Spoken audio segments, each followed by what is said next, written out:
So it begins by taking a simple posture, as we did this evening, sitting and feeling yourself on the earth, sitting halfway between heaven and earth, like a king or a queen with a certain presence or dignity.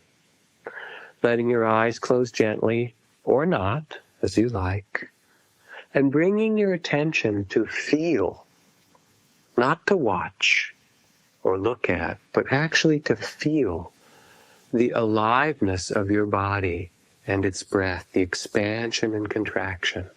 You feel it in the nose as tingles, swirls, coolness, warmth.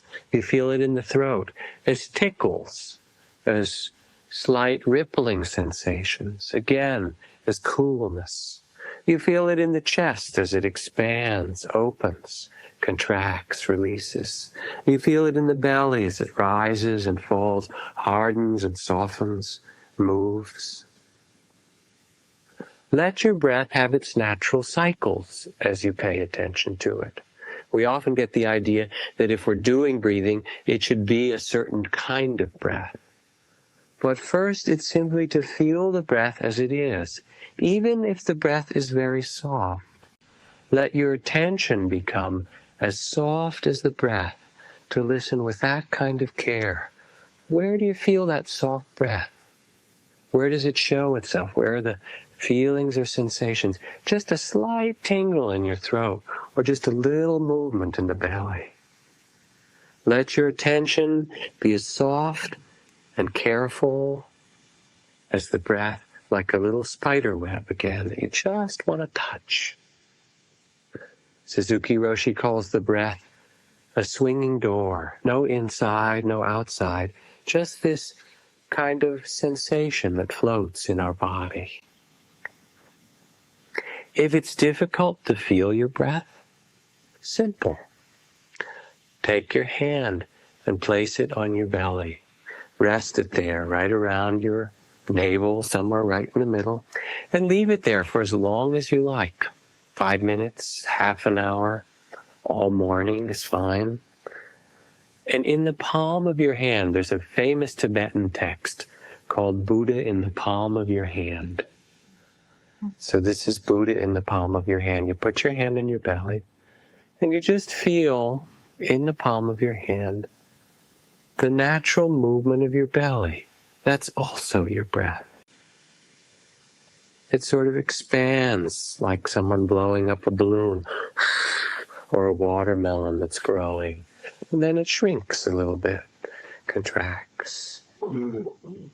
So the art of being aware of the breathing is really the art of reconnecting with our body, with this movement of life.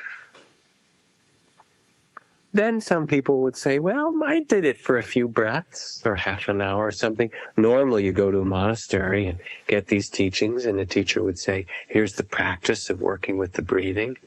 Do it for 4 or 6 or 8 hours a day for the next 3 months or 6 months or a year. You can come and talk to me about it if you need to. And after a year, we'll check in and see how your practice is going. So you get a little bored. I watched my breath for 20 minutes. I felt my belly for this time. I was trying to be aware of my breath. I tell at retreats the story of a friend whose son was stillborn, or so it seemed, and they gave him artificial respiration. And we're way out in the country, no oxygen, waited to see if this little infant would start to breathe. She said, there's where I learned really what it was like to be aware of the breath. And it wasn't even my own breath. It's just holding this tiny child and waiting to sense the slightest movement of the breath. Or the Zen master whose student complained, watching the breath, feeling the breath, sensing the breath, having the breath in the body. I'm bored with it. Zen master takes the student and pushes his head underwater and holds him down there for a while. Struggles to get out, can't get out till really a long time. Finally, the Zen master lets him up. Gee, it feels good to breathe again. Zen master says, you said the breath isn't interesting, huh? How about that? If you can get interested in that way, your enlightenment is certain. The breath is alive. Because we're alive. That's really the sign of when you die, isn't it? You stop breathing. It's our life itself.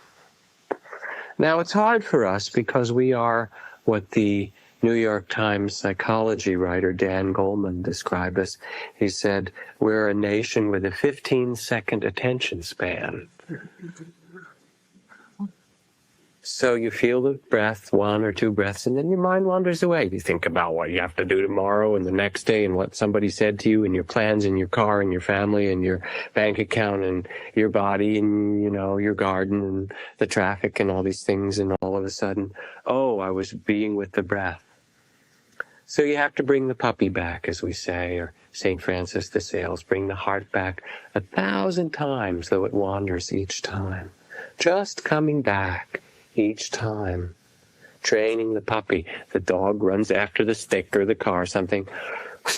Come on, back here. Okay, next breath. You don't have to beat the dog or, be abusive to the puppy. Just bring it back, put it back down, stay again. And gradually, the very process of coming back over and over 1,000 times is the meditation itself. That's the movement of resuming our true nature, just returning. So let's practice with it. We'll do a few simple breath practices tonight. So sit up for we'll do it for 3 minutes. Zen Master Paul Reps said that if you meditate for 3 minutes, you probably can't do it wrong. So the perfect length of time. So let your eyes close for a moment. We'll just do it for 2 or 3 minutes. And for these 3 minutes, I would like you to feel your breath wherever it is. If you don't feel it, you can put your hand on your belly and feel it in your palm of your hand. And to count your breath, a very simple way of helping the mind and body stay connected. As you count the breath, mostly feel it. Feel it come in or move your chest or belly or throat and go out. And just at the end of the breath, say softly the number 1. And then feel the whole next breath. And when it ends, say softly the number 2. So you're not too busy focusing on the numbers, but really feeling each breath.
Just that simple. Feeling the breath which is a process of being alive or awake with your whole body and mind connected. Does it work to count your breath? You feel how that very simple act, being alive, counting, but focusing on the feeling, the numbers are just 5%, just peripheral. And as you do, you begin to feel the breath bringing you more awake in the present. And you get to sense your body more as it opens up, breathing in the whole body as the sutra recommends, feeling the feelings that arise, listening, becoming more spacious, letting go. So as we start to feel the breath, to count it, to be with it in some regular way, even if it's just 2 or 3 or 4 breaths and going off and bringing the puppy back, gradually then we can learn the next step in this process of being with the breath, where the Buddha recommends feeling the breath in the whole body. That is, you feel your breath first in your nose or throat or chest or belly, and that's fine. Rest with it. And then as you get a little quieter, you can also feel at times the breath is reflected everywhere in the body. You can sense it somewhere, feeling in the whole body. That means reconnecting with this human body.